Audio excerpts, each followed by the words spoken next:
I remember saying very clearly, I want to be a rock star and mangaka. Hey, this is Kotoji, and you're listening to the hottest thing on campus, Radio Heatwave. Radio Heatwave. Heatwave. Hey guys, this is Valerie from Radio Heatwave, the hottest thing on campus. And today I am joined by our special guest, Kotoji. Hey Kotoji. Hi, thank you for having me. No, thank you for coming. So, how are you feeling today? I'm feeling good, pretty excited because this is my first time having a radio interview, and I'm so glad that it's with, of all places, Radio Heatwave, Nyan Poly. I used to go to Nyan Poly. Really? Yeah, it wasn't for very long, but I used to be in Nyan. I see some memories flooding back right now. Yeah, I remember walking by where the radio station area was, and I always looked inside like, wow, that's so cool. Alright, so let's jump into the interview questions. Sure.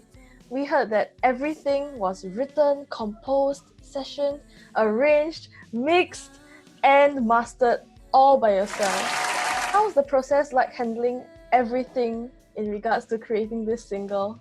It was very, definitely took up a lot of time. I do have a day job besides, doing music. And so I had to really learn how to prioritize, what I wanted to do, especially on the weekends, because that's the only time I really had.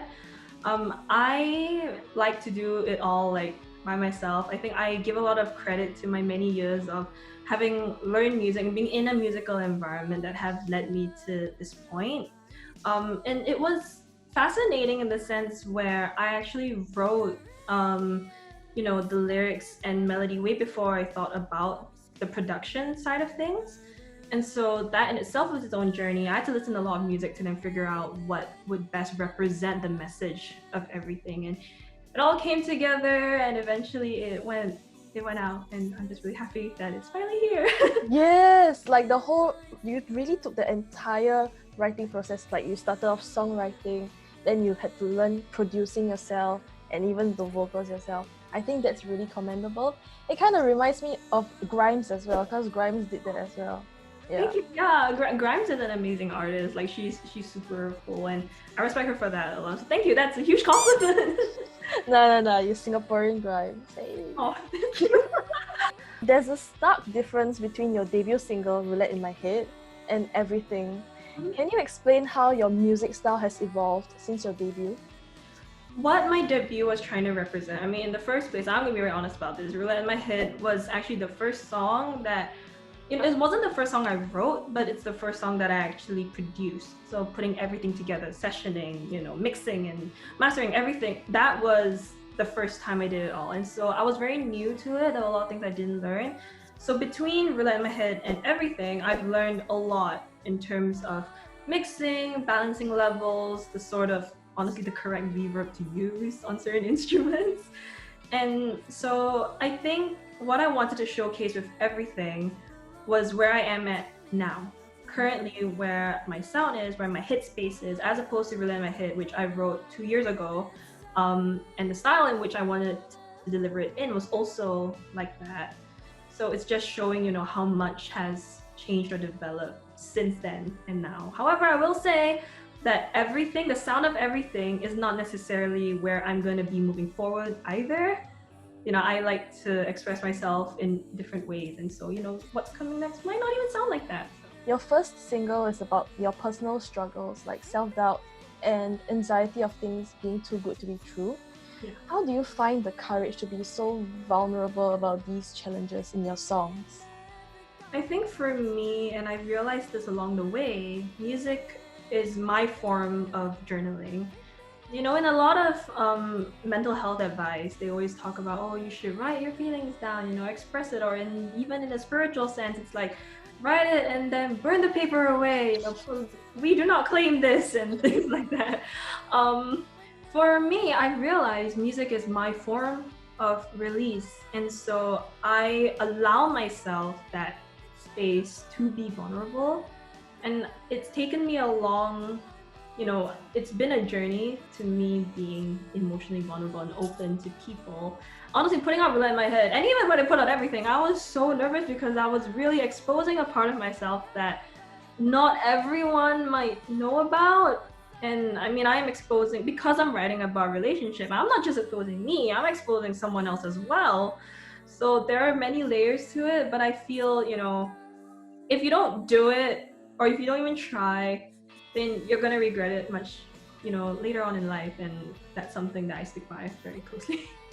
That's great. That's great because like a lot of hard songs to write are like usually one of the best. Like even like Tears in Heaven, like these really, really sad songs. So yeah, it's a good release.